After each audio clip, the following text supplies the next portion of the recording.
प्रदेश की बड़ी खबरों में आज बात होगी महामारी को लेकर गहलोत सरकार के एक्शन की, जो कल से लगातार मैराथन मीटिंग कर रहे हैं। बात होगी प्लाज्मा पर यू टर्न की। हमारी खबर के बाद सरकार ने प्लाज्मा थेरेपी के दाम घटाए हैं, अब 10,000 में 200 ml प्लाज्मा मिलेगा। साथ ही बात होगी पीएम फंड से मिले वेंटिलेटर्स पर छिड़े सियासी घमासान की।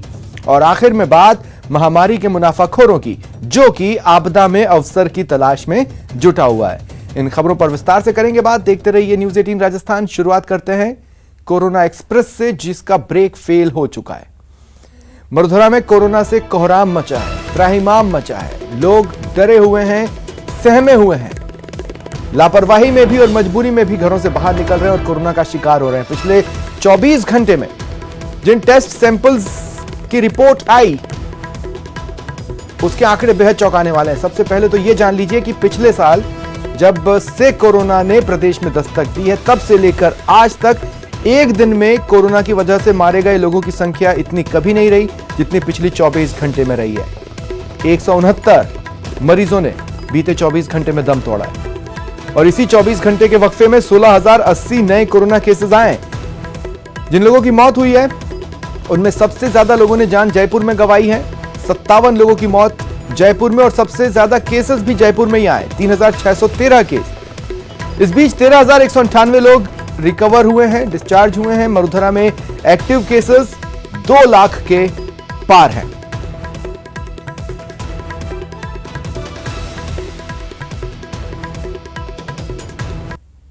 और हर एक शहर में कोरोना कहर बनकर टूट पड़ा है।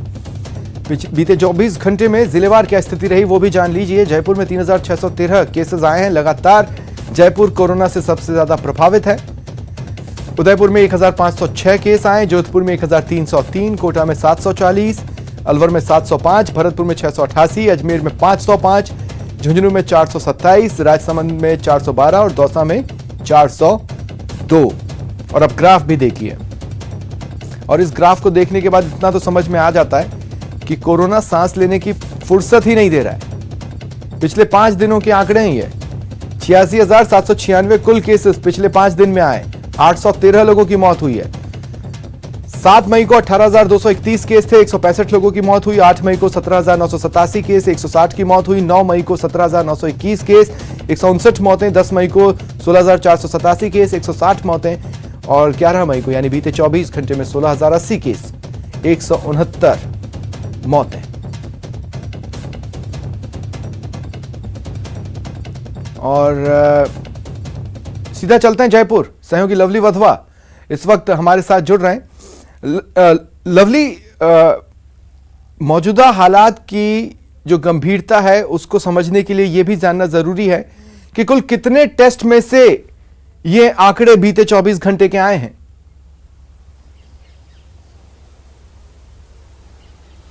देखिए, बिल्कुल अभी तक जो टेस्ट सामने आ रहे हैं पिछले 2 से 3 दिनों के, करीब 100 टेस्ट में से 40 टेस्ट जो है वो पॉजिटिव अभी तक नजर आ रहे हैं। लेकिन अब देखिए, आरटीपीसीआर की बजाय अब सरकार जो है दूसरे और टेस्ट के पर भी विचार कर रही है।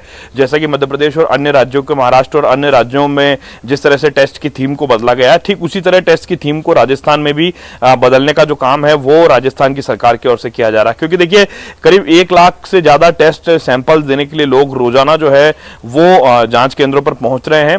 और अब जो ग्रामीण इलाके में जिस तरह से कोरोना ने प्रवेश किया है, उसके बाद में जो बेहद ये चिंताजनक स्थिति है कि ग्रामीण इलाके वाले लोग जब सैंपल देते हैं तो 3 से 4 और 5 दिन भी सैंपल की रिपोर्ट आने में लगते हैं। क्योंकि देखिए, ग्रामीण इलाका है, दूरस्थ इलाका है, जांच के जो केंद्र बने हुए हैं वो तमाम राजकीय मेडिकल कॉलेजों में है, जो कि जिला मुख्यालय पर, और कई जिला मुख्यालयों से कई केंद्रों की जो दूरियां हैं वो 150 किलोमीटर से ज्यादा है, यानी 4 से 5 घंटे का रन डेली का भी लग जाता है। तो ऐसे में बड़ा सवाल है कि जांच केंद्र जो है वो क्या सीएससी और पीएससी लेवल पर करना भी सवाल सरकार जो है वो विचार कर रही है। लेकिन रैंडम सर्वे का जो काम होना चाहिए, जिस तरह से वो रैंडम सर्वे के काम को अब तेज किया जाना चाहिए।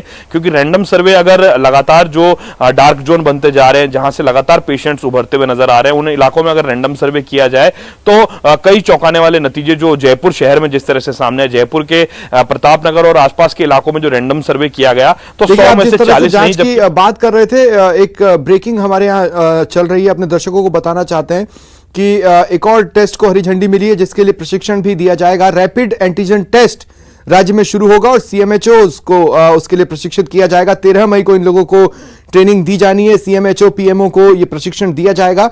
तो ये एक और टेस्ट है जो कि अब एड करेगा, क्योंकि आरटीपीसीआर की एक्यूरेसी को लेकर, शॉर्ट होने को लेकर कुछ केसेस ऐसे आए हैं जो सवाल खड़े कर रहे थे। अब राज्य में रैपिड एंटीजन टेस्ट शुरू होने वाला है। हाँ लवली, जारी रखें। देखिए, जो रैपिड एंटीजन टेस्ट की जिसका आप जिक्र कर रहे हैं, इस रैपिड एंटीजन टेस्ट में मात्र 15 से 20 मिनट में जो है वो नतीजा सामने आ जाता है। लेकिन जो मध्य प्रदेश और अन्य राज्यों का जो एक्सपीरियंस आया है, अधिकतर रिपोर्ट्स वहां पर नेगेटिव सामने आ रही है। अब कितना ये भरोसेमंद टेस्ट होगा, कितना विश्वसनीय टेस्ट होगा, ये तो सरकार विचार करेगी, क्योंकि जिस तरह से आपने बताया और जो दर्शकों तक जो हम अपडेट पहुंचा रहे हैं कि रैपिड एंटीजन टेस्ट करने का मकसद यही है कि जो जांच रिपोर्ट में, जो जांच में जो लगने वाला जो समय है, जिसका हम जिक्र कर रहे थे कि जो ग्रामीण इलाके के लोग हैं, जो 4-4, 5-5 दिन जिन्हें रिपोर्ट्स का वेट करना पड़ता है, उन्हें मौके पर जो है 15 से 20 मिनट के अंदर जो है तत्काल एक सैंपल जो है वो फिंगर के पॉइंट पर कट लगा करके लिया जाएगा। जैसे कि सीबीसी सैंपल ब्लड टेस्ट के लिए आमतौर पर लिया जाता रहा है, उस एंटीजन टेस्ट के अंदर 15 से 20 मिनट का वक्त लगेगा और तत्काल ही मौके पर जो जांच करता होगा, जो जांच अधिकारी होगा चिकित्सा विभाग का, वो आपको ये बता सकेगा कि आप कोरोना के संक्रमण में हैं, कोरोना के संक्रमण की चपेट में है या नहीं है। तो ऐसे में एक बड़ा बेनिफिट आम जनता को, ग्रामीण लोगों को, जो ग्रामीण इलाके में जिस तरह से ये पैर पसार रहा है, उस पर काबू पाने में मिल सकेगा। जो 4-4, 5-5 दिन जो रिपोर्ट्स में लगते हैं, अब बड़ी बात विश्वसनीयता की होगी, क्योंकि देखिए आरटीपीसीआर को लेकर के भी कई बार सवाल खड़े हुए, लेकिन आरटीपीसीआर टेस्ट लगातार चल रहा है और कई देशों के अंदर आरटीपीसीआर टेस्ट के माध्यम से ही जांच की जा रही है। अगर आप किसी देश के एयरपोर्ट से इंडिया आते हैं या इंडिया से किसी देश के एयरपोर्ट पर उतरते हैं, तो आरटीपीसीआर का सैंपल देना कंपलसरी है। आरटीपीसीआर की रिपोर्ट को ही वहां पर माना जाता है बजाय किसी और टेस्ट के। ऐसे में आरटीपीसीआर टेस्ट को भी सरकार लगातार बढ़ा रही है। 1 लाख की क्षमता हो चुकी है, पहले हमारे पास 50 से 60 हजार की क्षमता थी। जी ठीक है, शुक्रिया लवली हमारे साथ जुड़ने के लिए और तमाम बातचीत के लिए। इधर कोरोना के बढ़ते मामलों को लेकर सीएम गहलोत ने सभी राजनीतिक दलों के नेताओं के साथ बैठक की। मुख्यमंत्री ने बैठक में एक एक नेता से अलग अलग उनके सुझाव जाने, कोरोना संक्रमण रोकने के उपायों पर बातचीत की। बैठक में लॉकडाउन की सख्ती से पालना के साथ ही ग्रामीण स्तर तक स्वास्थ्य सेवाओं की पहुंच और हेल्थ इंफ्रास्ट्रक्चर मजबूत करने पर जोर दिया गया। वहीं राजनीतिक दलों के प्रतिनिधियों ने ऑक्सीजन और दवाइयों की कमी का मसला भी जल्द हल करने की मांग उठाई। सभी राजनीतिक दलों के नेताओं ने महामारी की इस लड़ाई में सरकार के साथ खड़े होने का भरोसा दिलाया। हम किसी पेशेंट को मना नहीं कर सकते, उससे ज्यादा लोगों को हम एडमिट कर रहे हैं, उससे ज्यादा लोगों को हम रख रहे हैं और मेडिकल डिपार्टमेंट का 10% स्टाफ, डॉक्टर हो, नर्स हो, संक्रमित है, तो हमें यूटीपी बेसिस से अलावा, क्योंकि हमारे पास वैकेंट पोस्ट नहीं है, लेकिन हम एक्स्ट्रा लोगों को फैसिलिटेट कर रहे हैं, इसलिए हमें जॉब बेस पर डॉक्टर रखने की, एम्प्लॉय रखने की सुविधा में आप अनुमति प्रदान करें। हमने आपसे लिखित में भी निवेदन किया है। हमें 350 सिलेंडर सिविल जिले के लिए अलॉटेड है, वो भी हमें पूरे नहीं मिल पा रहे हैं। हमें 450 सिलेंडर की जरूरत है। मैं आपसे विनती करूंगा, क्योंकि हमारे पास मेडिकल कॉलेज नहीं है। कोरोना काल में वरदान बनी प्लाज्मा थेरेपी की में जो प्लाज्मा की कीमत कम कर सरकार ने कोरोना मरीजों को बड़ी राहत दी है। न्यूज 18 की मुहिम हालांकि अभी खत्म नहीं हुई है, क्योंकि देश के बाकी हिस्सों के मुकाबले मरुधरा में प्लाज्मा की कीमत अभी भी काफी ज्यादा है। देखिए न्यूज 18 की खबर के बड़े असर पर यह रिपोर्ट। न्यूज 18 राजस्थान की खबर का बड़ा असर हुआ। सरकार ने प्लाज्मा थेरेपी के दाम घटा दिए। अब 10,000 रुपए में जनता को प्लाज्मा मिलेगा। 200 ml प्लाज्मा की रेट अब 10,000 रुपए होगी। कल ही न्यूज 18 ने यह मुद्दा प्रमुखता से उठाया था। तत्काल प्रभाव से सभी अस्पतालों में आदेश लागू कर दिए गए। विशेषकर धन्यवाद देना चाहूँगा न्यूज 18 को कि उन्होंने इस पूरे मामले में पहल करते हुए इस पूरे मामले को एक मुद्दे के रूप में उठाया। प्लाज्मा थेरेपी की दरों में कटौती। प्लाज्मा की जो सरकारी दरें थी वो 16,500 रुपये थी और इस पूरे मामले में लोगों ने मुझे कई बार जानकारी में डाला। इसके बाद मैंने कल राजस्थान के मुख्यमंत्री श्री अशोक गहलोत जी को चिट्ठी लिखी थी। आज राजस्थान की सरकार ने फैसला किया कि ये दर 10,000 रुपये रहेगी। कोरोना से लड़ने में कारगर प्लाज्मा की कीमत को न्यूज 18 ने प्रमुखता से उठाया और उसका असर भी तुरंत दिखा। देश में सबसे महंगा बिकने वाले ब्लड प्लाज्मा की खबर न्यूज 18 राजस्थान पर चलने के बाद राजस्थान की सरकार ने एक्शन लिया। अन्य राज्यों के दामों के बारे में भी जानकर प्लाज्मा थेरेपी की कीमत को तुरंत प्रभाव से 16,500 से 10,000 रुपए प्रति यूनिट कर दिया गया। पूरे मामले में आज राजस्थान की सरकार ने फैसला करके 10,000 रुपये किया है। मैं तो ये भी कहना चाहता हूँ कि 10,000 रुपये ना होकर के निःशुल्क हो तो जनता को और राहत मिल पाएगी, लेकिन जितनी राहत सरकार ने दी है इसके लिए विशेष धन्यवाद देना चाहता हूँ। इस मामले को सरकार के संज्ञान में लाने वाले सुरेश मिश्रा ने इसके लिए न्यूज 18 की तारीफ की। विशेषकर धन्यवाद देना चाहूँगा न्यूज 18 को कि उन्होंने इस पूरे मामले में पहल करते हुए इस पूरे मामले को एक मुद्दे के रूप में उठाया और राजस्थान की सरकार के संज्ञान में लाने में इन्होंने बहुत बड़ी भूमिका निभाई। सरकार की ओर से चिकित्सा विभाग के प्रमुख शासन सचिव अखिल अरोड़ा ने आदेश जारी कर दिए हैं, जिसे तत्काल प्रभाव से पूरे राज्य में लागू कर दिया गया है। हालांकि राजस्थान में प्लाज्मा अभी भी बाकी राज्यों के मुकाबले काफी महंगा है। राजस्थान में प्लाज्मा की नई कीमत प्रति यूनिट 10,000 रुपए निर्धारित हुई है। पंजाब, दिल्ली और कर्नाटक में प्लाज्मा निःशुल्क मिलता है। महाराष्ट्र में इसका शुल्क 5,500 रुपए निर्धारित है। कर्नाटक में प्लाज्मा डोनर को 5,000 इंसेंटिव भी मिलता है। ऐसे में अब भी सरकार को गहन मंथन चिंतन करके जनता को प्लाज्मा के दामों में राहत देनी चाहिए, ताकि निरोगी राजस्थान के सपने को 4 चांद लगे।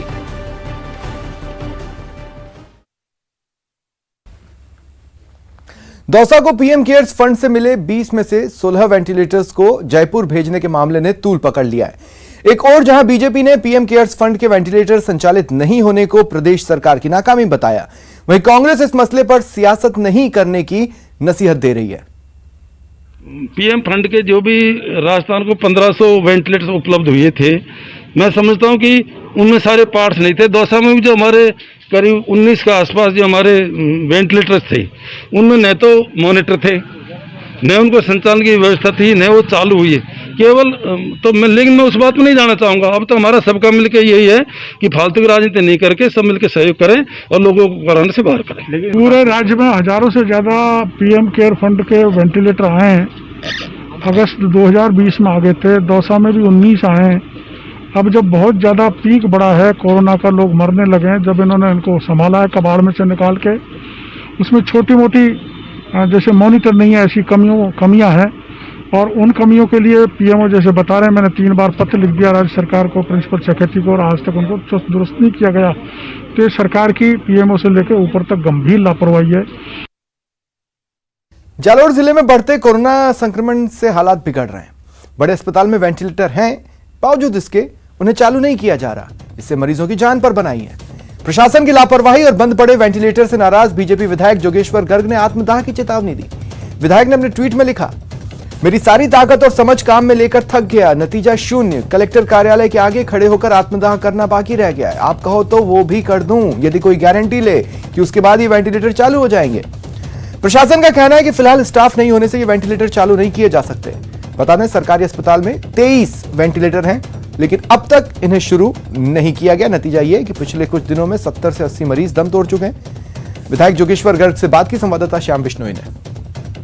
विधायक जोगेश्वर गर्ग ने एक ट्वीट किया है जिसमें उन्होंने आत्मदाह करने की चेतावनी दी है, और वो उन्होंने मौजूदा लचर व्यवस्थाओं से पीड़ित होकर के दी है। ऐसे में विधायक जी हमारे साथ हैं, उनसे बात करते हैं कि फिलहाल में आपको इस तरीके का ट्वीट करने की क्यों नौबत आई और वजह क्या रही?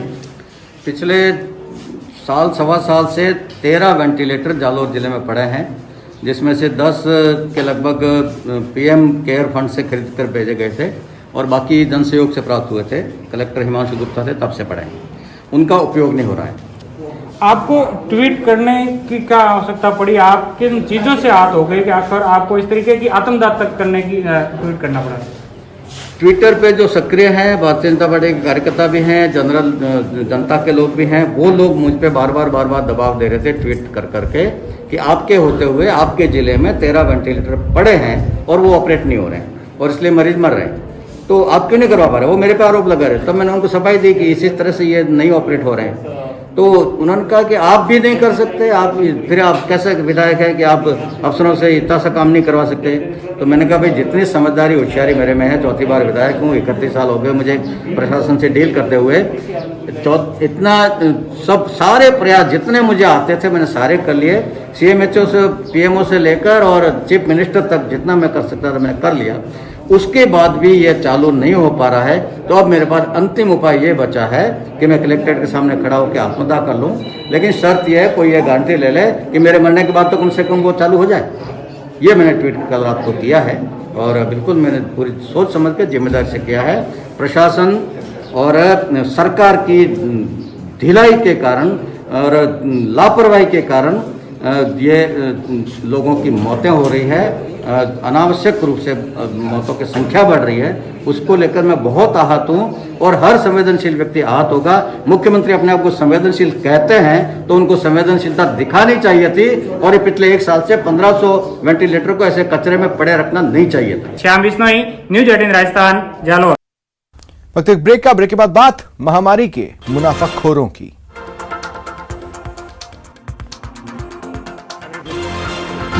ब्रेक के बाद अब बात करते हैं महामारी में सक्रिय महालुटेरों की। जयपुर के जयपुरिया हॉस्पिटल में एक दलाल पकड़ा गया। यह ऑक्सीजन बेड के लिए 13,500 रुपए वसूल रहा था। पुलिस आरोपी से फिलहाल पूछताछ कर रही है।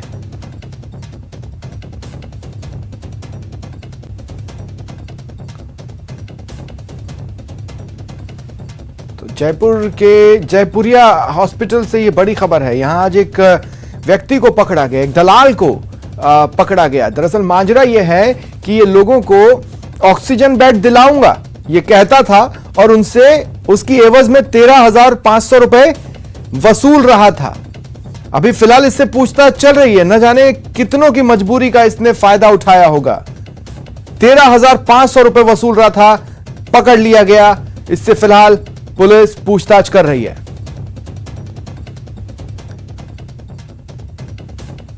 और बीकानेर में ऑक्सीजन सिलेंडर की कालाबाजारी करने वाले मुख्य आरोपी PBM अस्पताल के कंपाउंडर भुवनेश शर्मा को व्यास कॉलोनी थाना पुलिस ने गिरफ्तार किया। पुलिस ने रविवार को उसके किराए के मकान से 39 सिलेंडर बरामद किए थे। यह मकान PBM अस्पताल में मेल नर्स और OTA block anaesthesia incharge Bhuvnesh ने किराए पर ले रखा है, जहां से अपने पिता के नाम BL मेमोरियल ट्रस्ट संचालित कर रहा था। थानाधिकारी अरविंद भारद्वाज ने बताया कि आरोपी ऑक्सीजन सिलेंडर 3 गुना ज्यादा रेट पर बेचता था। नागनेची स्कीम में एक मकान है जहाँ पर कुछ लोग जो है वो सिलेंडर्स ऑक्सीजन के दे रहे हैं, जिस पे हमने डिकोई करवा के जांच की तो ये पता चला कि वो लोग निर्धारित जो उसकी रकम है उससे 4 गुने 5 गुने दाम पर वो सिलेंडर बेच रहे हैं, जिस पर हमने वहाँ पर रेड की। रेड के अंदर हमें टोटल 39 सिलेंडर वहाँ पर मिले। उसमें से काफ़ी सारे जो सिलेंडर हैं वो ऑक्सीजन के भरे हुए थे, जिसके संबंध में उनसे पूछा तो उनके कोई संतोषजनक जवाब नहीं मिला। कोरोना काल में कई लोगों की सांसों पर संकट है, लेकिन कुछ ऐसे गिद्ध हैं जो सांसों का सौदा कर रहे हैं। कोटा में ड्रग कंट्रोल विभाग के डिकॉय ऑपरेशन में ऑक्सीजन रेगुलेटर की कालाबाजारी करने वाला शिकंजे में आया है। देखिए ये पूरा ऑपरेशन कैसे लालची वायरस बेनकाब हुआ।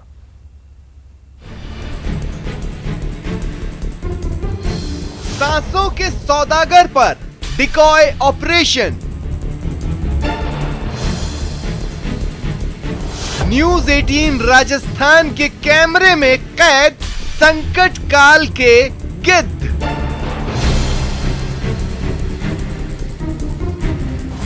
ऑक्सीजन रेगुलेटर की कालाबाजारी करने वाला बेनकाब।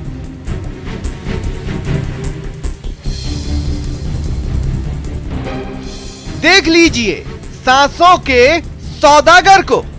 लोग सांसों के लिए तड़प रहे हैं और ये मजबूरी का फायदा उठाकर नोट गिन रहे हैं।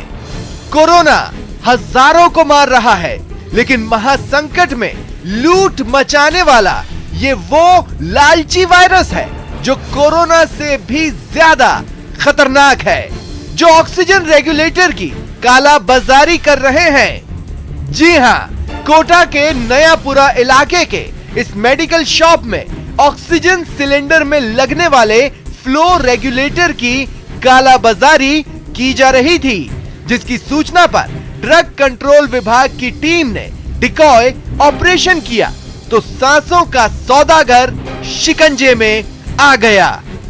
दरअसल ड्रग विभाग की टीम ने एक बोगस ग्राहक को मेडिकल शॉप में भेजा तो मौके पर मौजूद न्यूज 18 राजस्थान की टीम पूरे ऑपरेशन को कैमरे में कैद करने लगी और फिर काला बाजारी कर रहे दुकानदार ने जैसे ही बोगस ग्राहक से 1000 से 1500 कीमत के ऑक्सीजन रेगुलेटर के 5000 रुपए लिए, ड्रग कंट्रोल विभाग की टीम ने मेडिकल स्टोर पर धावा बोल दिया।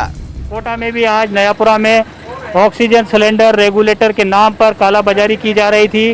ड्रग कंट्रोल विभाग को जब सूचना मिली तो उन्होंने एक डिकोय किया और यहाँ पर कार्रवाई करते हुए ये AZ फार्मा जो है यहाँ पर जो है कार्रवाई की है। ड्रग कंट्रोल विभाग के इंस्पेक्टर यहाँ पर पहुँचे, जो डिकोय के लिए जो शख्स भेजा गया था उससे 6000 रुपये जो है मांगे गए। इस रेगुलेटर के लिए, जो रेगुलेटर होता है ऑक्सीजन सिलेंडर पर जो लगाया जाता है उसके, क्योंकि इस वक्त ऑक्सीजन की जिस कदर ज़रूरत पड़ रही है, ऐसे में ये जो रेगुलेटर है इसकी भी जो है बड़ी शॉर्ट बाज़ार में है, तो मनमाने दाम जो है वो वसूले जा रहे हैं और काला बाजारी जो है इस तरह से की जा रही है वो साफ तौर पर दिखाई दे रही है। मैं बात करने की कोशिश करता हूँ यहाँ पर जो ड्रग कंट्रोल विभाग के लोग पहुँचे हैं उनसे, किस तरह की ये कार्रवाई है और क्या इन्होंने इसको कार्रवाई को अंजाम दिया है। जी, क्या कार्रवाई आपने की है? हमें शिकायत मिल रही थी कि ये जो ऑक्सीमीटर ये अपना है ऑक्सीजन फ्लो रेगुलेटर, उसकी हॉस्पिटल के सामने दुकानें हैं जहाँ पर वो बहुत ज़्यादा रेट में मिल रहा है, तो जिसके लिए आज हमने एक बोगस ग्राहक भेजा। बोगस ग्राहक को 5000 रुपये दिए और जिस दुकान पे ये अवेलेबल था उस दुकान के पास उनको भेजा और जैसे उन्होंने पैसे लिए हमने तुरंत हमारी टीम पीछे से आ गई और उसको मौके पर कार्रवाई की जा रही है। ड्रग कंट्रोल विभाग की टीम ने पुलिस और रसद विभाग को कार्रवाई करने के लिए बुलाया तो सूचना मिलते ही फौरन नयापुरा थाने की पुलिस मौके पर पहुंची। ये उमेश मुकेजा ड्रग्स इंस्पेक्टर कोटा शहर ने सूचना दी है कि ये जो ऑक्सीजन सिलेंडर पर लगने वाला रेगुलेटर होता है जिसकी सामान्य रेट 1300 से 2000 के बीच में होती है और ये 5000 में बेच रहे हैं, तो मौके पे हमें बुलाया है, हम तो आए हैं, अभी रिपोर्ट दे रहे हैं और अग्रिम जो भी कानूनी कार्रवाई बनती है वो की जाएगी। आरोपी से ऑक्सीजन रेगुलेटर के बिल मांगे गए, मेडिकल स्टोर की तलाशी ली गई, जिसके बाद ड्रग कंट्रोल विभाग और पुलिस आरोपी के खिलाफ कार्रवाई करने में जुट गए हैं। कोटा में ये पहली कार्रवाई की गई है जिसमें ऑक्सीजन सिलेंडर पर लगने वाले रेगुलेटर की कालाबाजारी करते हैं इस दुकान पर छापा मारा है। अब देखना होगा इसके खिलाफ किस तरह की कार्रवाई की जाती है, पुलिस क्या कार्रवाई करती है, ड्रग कंट्रोल विभाग क्या कार्रवाई करता है और जो संबंधित विभाग जिस श्रेणी में आते हैं जो भी इस पर कार्रवाई कर सकते हैं वो क्या क्या कार्रवाइयाँ करते हैं, ताकि दूसरों को सबक मिले और महामारी के इस दौर में ज़रूरतमंद जिन लोगों को इन चीज़ों की ज़रूरत है उनको मुनासिब दामों में, वाजिब दामों में ये संसाधन मिल सके। सहयोगी मुकेश के साथ शाकिर अली, न्यूज़ 18 कोटा। जयपुर में लॉकडाउन में मृत्यु भोज का आयोजन करना एक परिवार को भारी पड़ा। पुलिस ने पटेलों की ढाणी में आयोजक के साथ 4 लोगों को गिरफ्तार किया। टेंट हलवाई वाले का सामान जब्त कर लिया। सभी के खिलाफ महामारी एक्ट और आपदा प्रबंधन एक्ट की धज्जियां उड़ाने का केस दर्ज हुआ। बाकी मौके से फरार हुए लोगों की तलाश की जा रही है।